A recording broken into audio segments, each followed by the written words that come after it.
I wish to inform the House that in both cases, preliminary investigations have been carried out and there is no evidence of medical negligence. They were extremely complicated cases. Nevertheless, the newly constituted Medical Negligence Committee will review both cases. Madam Speaker, upon my assumption of office, I took note that there were 30 outstanding cases of alleged medical negligence which required immediate attention.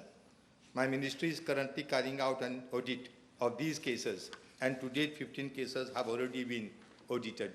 These 2 cases will also be audited in due course. In fact, I noted that the procedures which were put in place earlier were very lengthy, resulting in significant delays in the resolution of such cases. There has been a growing dissatisfaction among members of public, with several complaints expressing their frustration and dissatisfaction on the prolonged time taken for conclusion of investigation which spans over years. In order to address these shortcomings, I have reviewed all procedures and have already set up the new Medical Negligence Committee.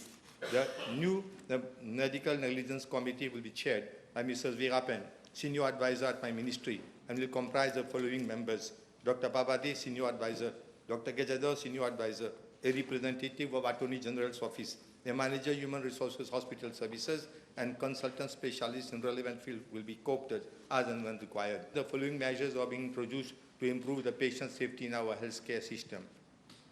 Weekly mortality meetings will be chaired by the regional health directors to review all deaths reported in hospitals, identify preventable causes, and address lapses in care. Monthly reports will be submitted to Director of Health Services for follow-up.